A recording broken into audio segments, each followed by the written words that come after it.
اگر آپ اپنی زندگی سے خوش نہیں ہیں اور آپ کو لگتا ہے کہ دوسرے آپ سے زیادہ خوش ہیں تو یہ کہانی سنیں۔ یہ کہانی ہے ایک چھوٹی سی چیونٹی کی جس نے خوشی کا راز جاننے کے لیے پوری دنیا گھوم لی، مگر جو جواب اس سے ملا وہ تمہیں حیران کر دے گا۔ ایک چھوٹے سے گاؤں میں ایک پرانے درخت کی جڑوں میں ایک چھوٹی سی چیونٹی رہتی تھی۔ وہ ہر روز اپنی زندگی سے پریشان رہتی۔ اسے لگتا تھا کہ وہ بہت چھوٹی ہے، کوئی اسے اہمیت نہیں دیتا، دوسرے جانوروں کے مقابلے میں اسے اپنی زندگی بیکار لگتی تھی۔ وہ سوچتی تھی کہ کوئی اسے نوٹس نہیں کرتا، کوئی اس کی بات نہیں سنتا اور اس کی زندگی میں کوئی مقصد نہیں۔ ایک شام وہ ایک پتھر پر بیٹھی رو رہی تھی۔ ایک بڑا فقیر وہاں سے گزر رہا تھا۔ اس نے چیونٹی کو دیکھا اور پوچھا، بیٹی یہ آنسو کیوں؟ چیونٹی نے سستے ہوئے کہا، بڑے فقیر میری زندگی دکھوں سے بھری ہوئی ہے، کوئی مجھے پسند نہیں کرتا۔ بڑے فقیر نے مسکراتے ہوئے کہا، خوشی تیرے دل میں ہے، ہر حال میں خوش رہنا سیکھو، اپنی قدر کرو۔ مگر چیونٹی کے آنسو نہ رکے، وہ روتی رہی اور کہتی رہی کہ اس کی زندگی ایسی ہی ہے۔ آخرکار بڑے فقیر نے گہری سانس لی اور کہا، اچھا بیٹی بتاؤ تو کیا چاہتی ہو؟ اگر تجھے زندگی میں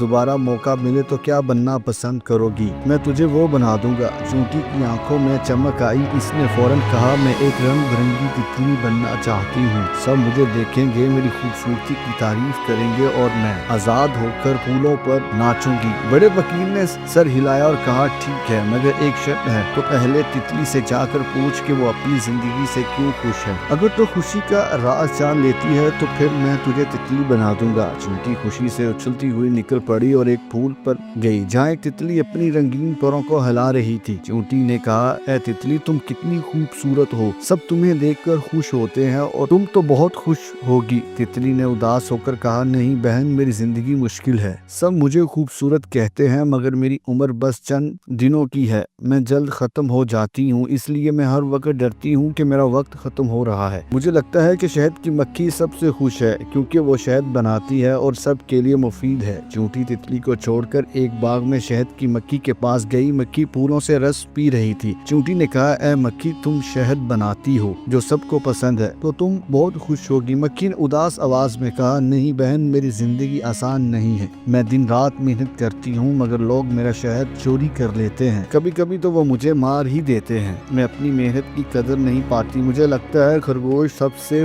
خوش ہے کیونکہ وہ جنگل میں آزاد گھومتا ہے۔ چیونٹی جنگل کی طرف دوڑی جہاں ایک خرگوش ہری بھری گھاس پر اچھل رہا تھا۔ چیونٹی نے کہا، اے خرگوش تم کتنے مزے میں ہو، تم جنگل میں آزاد گھومتے ہو تو تم بہت خوش ہو۔ خرگوش نے اپنے کان ہلائے اور کہا، نہیں بہن، میری زندگی اتنی اچھی نہیں، مجھے ہر وقت شکاریوں سے بھاگنا پڑتا ہے، کھانا ڈھونڈنا مشکل ہے اور میں ہر وقت ڈر میں رہتا ہوں۔ مجھے لگتا ہے پرندہ سب سے خوش ہے کیونکہ وہ آسمان میں آزاد اڑتا ہے۔ چیونٹی ایک بلند درخت پر چڑھی جہاں ایک رنگین پرندہ گانا گا رہا تھا، اس کی آواز ہر طرف گونج رہی تھی۔ چیونٹی نے کہا کہ اے پرندے، تم آسمان میں آزاد اڑتے ہو، تمہاری آواز سب کو پسند ہے تو تم تو بہت خوش ہو۔ پرندے نے اپنے پر ہلائے اور کہا، نہیں بہن، میری زندگی آسان نہیں، کھانا ڈھونڈنا پڑتا ہے، شکاری پیچھا کرتے ہیں، سکون کہاں؟ پرندہ رو پڑا اور بولا، میں نے ساری دنیا گھوم لی، ہر قسم کے جانوروں سے ملا مگر سب کے اپنے مسائل ہیں، کوئی بھی مکمل خوش نہیں، لیکن مجھے لگتا ہے چیونٹیاں سب سے بہتر زندگی گزارتی ہیں، وہ سب مل کر اپنی دنیا میں مگن رہتی ہیں، کوئی انہیں تنگ نہیں کرتا، وہ محفوظ ہے۔ یہ سن کر چیونٹی کے دل میں روشنی سی آئی اور وہ تیزی سے بڑے فقیر کے پاس واپس آئی، اس کی آنکھیں خوشی سے چمک رہی تھی۔ بڑے فقیر نے مسکراتے ہوئے پوچھا، تو بیٹی کیا سیکھا؟ چیونٹی نے کہا، بڑے فقیر، اب میں سمجھ گئی کہ